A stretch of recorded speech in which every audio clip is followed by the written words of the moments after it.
Bismillahirrahmanirrahim. Assalamualaikum warahmatullahi wabarakatuh. Kebawah Duli Yang Maha Mulia Paduka Seri Baginda Sultan Haji Hassanal Bolkiah Muizzuddin Wad Daulah Ibni Almarhum Sultan Haji Omar Ali Saifuddin Saadul Khairuddin Sultan dan Yang di-Pertuan Negara Brunei Darussalam bertitah menekankan kepentingan dalam mempercepatkan pemulihan ekonomi, mengukuhkan perdagangan dan pelaburan dengan menggunakan pendekatan holistik dan bersepadu dalam era pasca pandemik, khususnya kepada perusahaan mikro, kecil dan sederhana PMKS. Bertitah semasa berangkat menghadiri sesi retreat kedua Mesyuarat Ketua-Ketua Ekonomi APEC 2022, Kebawah Duli Yang Maha Mulia Paduka Seri Baginda Sultan dan Yang di-Pertuan Negara Brunei Darussalam juga menekankan kepentingan dalam membantu PMKS supaya bersedia menghadapi masa hadapan dengan meluaskan asas pengetahuan agar lebih berdaya tahan dengan keadaan semasa, membentuk dasar persekitaran yang relevan dan boleh diramal untuk menarik para pelabur dan usahawan dalam mengintegrasikan PMKS ke dalam rantaian serantau dan bekalan dan dalam melengkapkan PMKS dengan kemahiran digital. Berangkat mengiringi Kebawah Duli Yang Maha Mulia ialah Duli Yang Teramat Mulia Paduka Seri Pengiran Muda Abdul Matin. Sesi retreat kedua berlangsung di Queen Sirikit National Convention Centre, QSNCC, Bangkok, Thailand.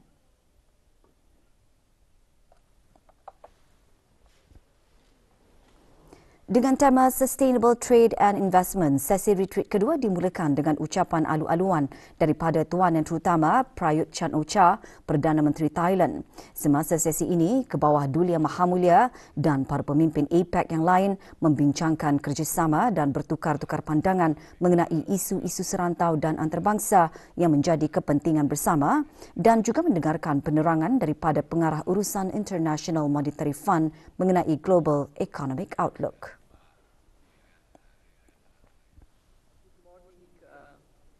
To all. We met here in Taiwan 3 years ago last. And since then, the world has changed. Semasa sesi tersebut, Kebawah Duli Yang Maha Mulia bertitah mengambil maklum mengenai hasil positif dari persidangan Menteri-Menteri Pertubuhan Perdagangan Sedunia WTO ke-12 yang mencerminkan komitmen negara-negara ahli dalam memastikan perdagangan global kekal tanpa sebarang kekangan. Baginda juga menyeru agar APEC meneruskan semangat multilateralisme dan melibatkan semua pihak berkepentingan untuk memastikan peranannya sebagai inkubator akan terus menyumbang kepada usaha-usaha WTO.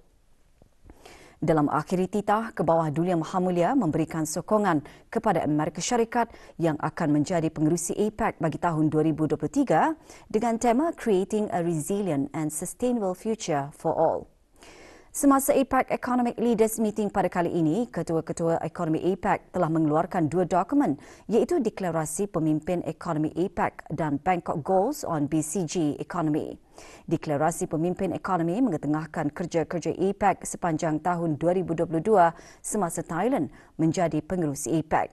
Ini merangkumi usaha memajukan Free Trade Area of the Asia Pacific FTAAP, laluan selamat, pemerkasaan perekonomian wanita dan kedayatahanan melalui model ekonomi Biocircular Green BCG.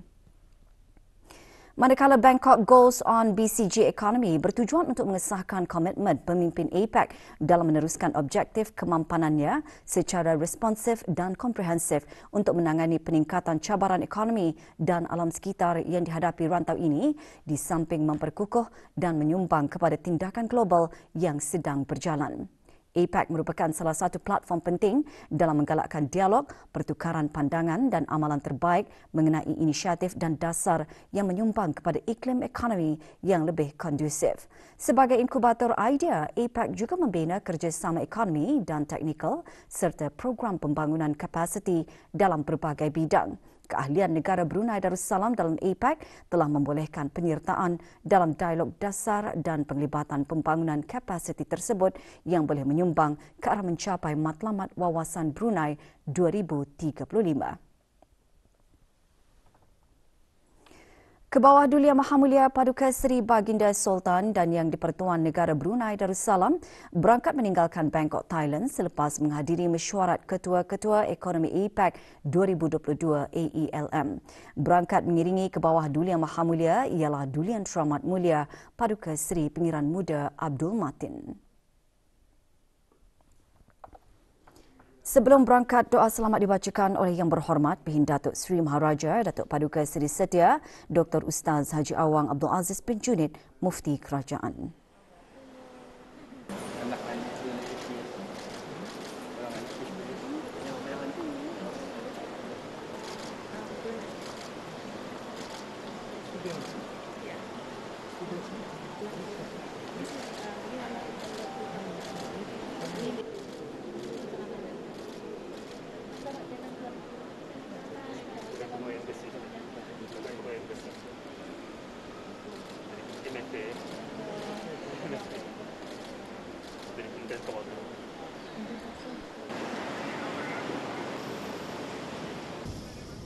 Berada di Terminal Udara Don Muang bagi menyembahkan selamat berangkat ke hadapan Majlis ke bawah Duli Yang Maha Mulia, Tuan Yang Terutama Prawit Wong Suwan, Timbalan Perdana Menteri Thailand.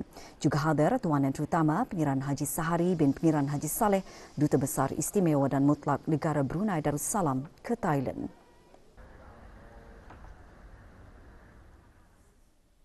Semasa menghadiri AELM, ke bawah Duli Yang Maha Mulia telah berangkat menghadiri sesi retreat pertama dan retreat kedua mesyuarat Ketua-Ketua Ekonomi APEC 2022, APEC Leaders Informal Dialogue with Guests mengadakan perjumpaan dua hala bersama His Royal Highness Putera Mahkota dan Perdana Menteri Kerajaan Arab Saudi dan juga mesyuarat dua hala bersama Tuan Yang Terutama Presiden Republik Rakyat China. Ke bawah Duli Yang Maha Mulia juga berangkat ke Majlis Santap Malam Gala sempena mengalu-alukan kehadiran para Ketua Ekonomi APEC ke AELM ke-29. Baginda juga berkenan ke Majlis Royal Audience bersama Their Majesties, the King of the Kingdom of Thailand dan Queen. Mesyuarat Ketua-Ketua Ekonomi APEC antaranya menumpukan kepada mempermudahkan perdagangan dan pelaburan yang terbuka, menambah baik persekitaran perniagaan serta memastikan matlamat ekonomi dicapai secara inklusif dan berdaya tahan.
Our economic linkages have continued to strengthen, and we welcome China's active participation in Brunei diversification efforts.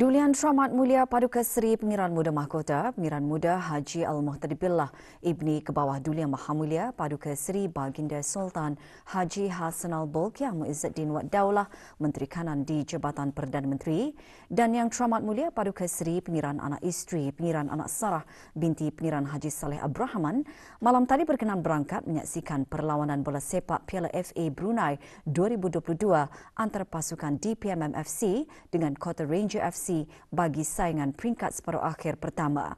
Perlawanan berlangsung di Stadium Mini Jerudong Park. Berangkat sama Paduka Adinda dan Ananda Dulian Teramat Mulia Paduka Seri Pengiran Muda Abdul Malik, Yang Teramat Mulia Pengiran Muda Abdul Muntakim, Yang Teramat Mulia Pengiran Anak Munirah Madhul Bolkiah dan Yang Teramat Mulia Pengiran Muda Muhammad Aiman. DPMM FC mendahului perlawanan pada minit ke-22 hasil rembatan Muhammad Hakimi Yazid Said. Kota Ranger hampir menyamakan kedudukan pada minit ke-27 namun jaringan Abiodun Fatai Babatunde dibatalkan pengadil berikutan Abiodun berada di kedudukan offside.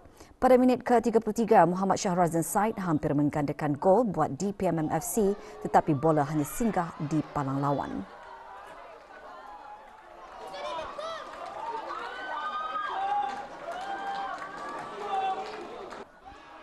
Pada masa kecederaan separuh masa kedua, Kota Ranger hampir menyamakan kedudukan namun jaringan Afandi Yati Tuah dibatalkan pengadil perlawanan berikutan Afandi Yati berada di kedudukan offside.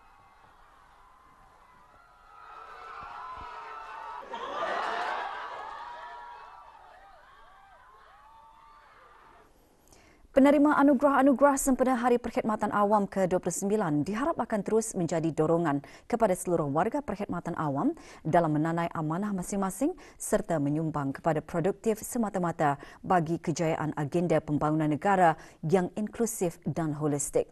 Perkara tersebut dinyatakan oleh Setiausaha Tetap Urus Tadbir Perkhidmatan Awam di Jabatan Perdana Menteri semasa majlis penghargaan dan penyampaian anugerah-anugerah sempena Hari Perkhidmatan Awam kali ke-29.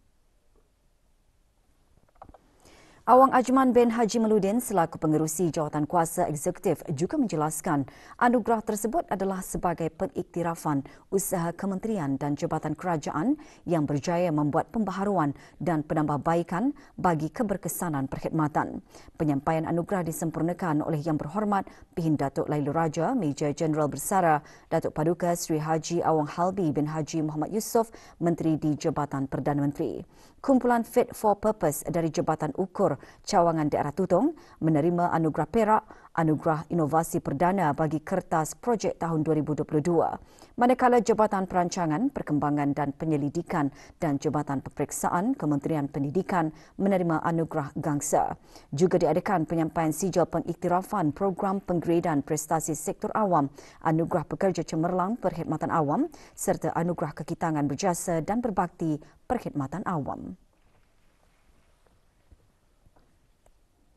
Negara Brunei Darussalam telah berjaya mengurangkan lebih 61% dari garis dasar yang telah ditetapkan dalam Protokol Montreal. Perkara tersebut digariskan oleh Setiausaha Tetap Perancangan, Guna Tanah dan Alam Sekitar, Kementerian Pembangunan semasa Majlis Ozon for All sempena Hari Ozon Sedunia 2022, anjuran Kementerian Pembangunan. Dr. Dayang Nur Imtihan binti Haji Abdul Razak seterusnya menjelaskan negara Brunei Darussalam merupakan negara pertama di Asia Tenggara yang menghasilkan buku panduan yang mengandungi amalan terbaik bagi pengurusan gas tersebut. Majlis diteruskan dengan perasmian juraiwara Ozone for All dan pelancaran buku panduan Safe Handling of Low GWP Flammable Refrigerants serta penyampaian hadiah kepada para pemenang pertandingan seni Asia Pacific Regional Ozone 2 Climate. Juraiwara dibukakan kepada orang ramai sehingga hari ini dari 10 pagi hingga 10 malam di pusat membeli belah Times Square.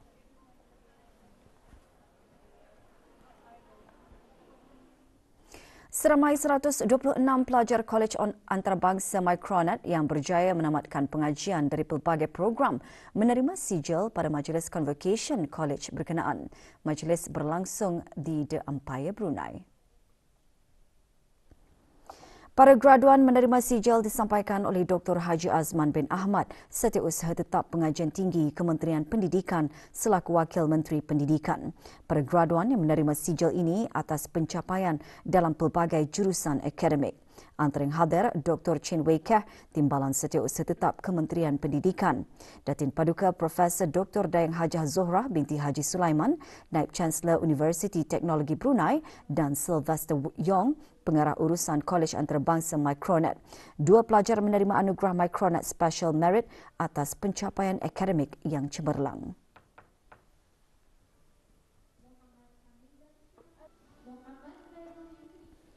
Harapan kalau ada rezeki untuk menyambung pelajaran lagi ataupun kalau ada untuk mengimplement my skills yang dipelajari ke dalam bidang pekerjaan lagi lah. I hope that whatever course that I take, which is the network engineering, will be fitted to any kind of work in Brunei. Kumpulan pelajar kelas Al-Quran dan Mukaddam Masjid Al-Amirah Al-Hajah Mariam Jerudong dan kumpulan pelajar kelas Al-Quran dan Mukaddam Masjid Kampung Tanah Jambu menjadi johan bagi kategori lelaki dan perempuan pada pertandingan membaca Al-Quran secara muratal bagi kelas Al-Quran dan Mukaddam di masjid, surau dan balai ibadat di seluruh negara.